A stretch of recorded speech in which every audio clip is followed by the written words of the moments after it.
Greetings everyone, I'm Ali and today I will introduce you to our work titled Improving Normalization with the James-Stein Estimator. This work is a collaborative effort between myself and Professor Chandra Kambhamettu. We both represent the WIMS lab at the University of Delaware. One milestone improvement in deep neural networks was the addition of normalization layers.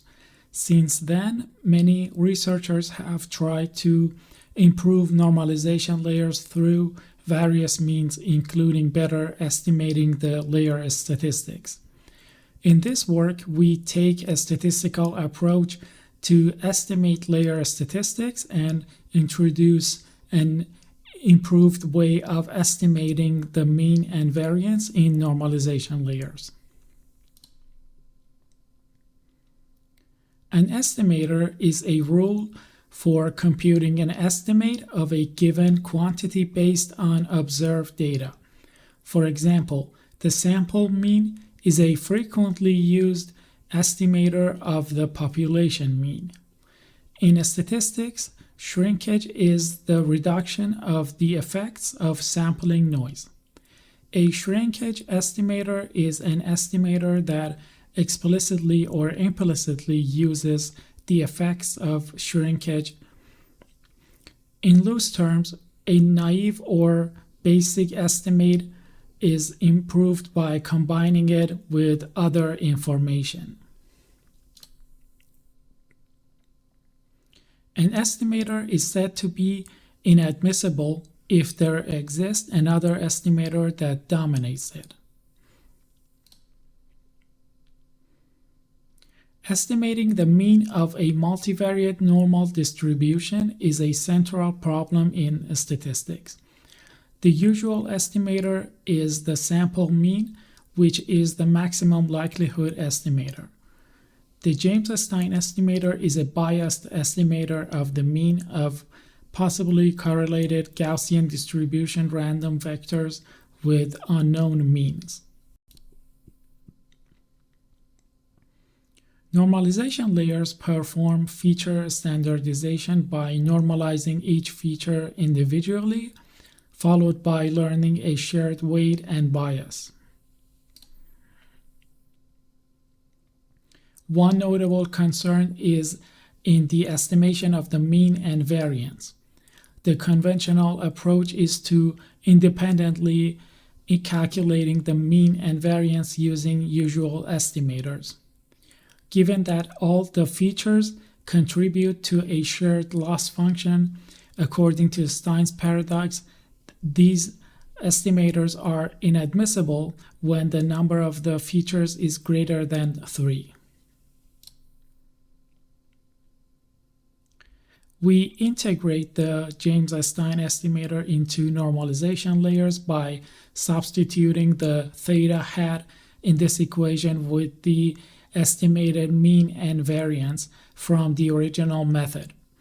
This way, the additional processing required is minimal and can be considered negligible.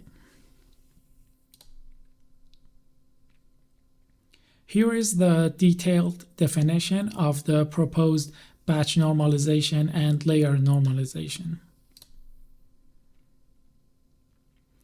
We perform a comprehensive evaluation of our proposed method across various computer vision tasks. For each task, we utilize well-established state-of-the-art networks with publicly available implementations. The only modification we introduce is replacing the normalization layers with our proposed batch normalization or layer normalization counterparts. As a result, all other hyperparameters and training configurations remain consistent with those outlined in the original papers.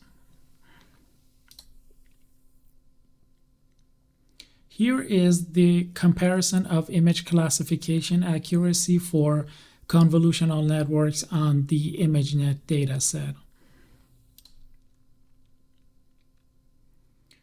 And here is the comparison for transformer networks, showing the compatibility of the proposed method with both convolutional and transformer networks.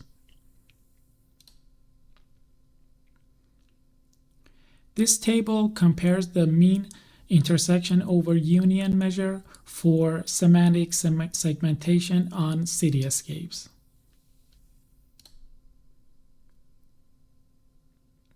This table presents the classification accuracy for 3D datasets, scan object, and ModelNet 4D.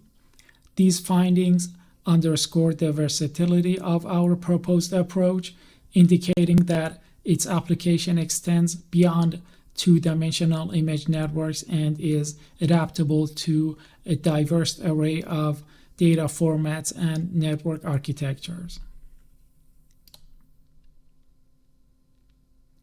We perform additional studies using Ridge and LASSO estimators, and the results show that these estimators can have a positive impact, although they do not perform as good as James-Stein. This study shows the performance characteristics of the JS norm layers across an array of regularization magnitudes. This exemplifies the robustness and stability of our proposition across a spectrum of regularization parameters, thereby outclassing the conventional approach. We analyze how the shrinkage influences the normalization layers. This figure shows how JS's norm layers move the distributions of the running means and variances towards zero. This study is designed to show the behavior of our James-Stein augmented batch normalization in the context of different batch sizes. Our enhanced batch normalization shows optimal performance with smaller batch sizes due to the James-Stein estimator's proficiency in estimating normalization statistics with a limited sample pool. Even with larger batch sizes, our method surpasses the performance of the original batch normalization by a considerable margin. Thank you. I hope you found this presentation insightful and valuable.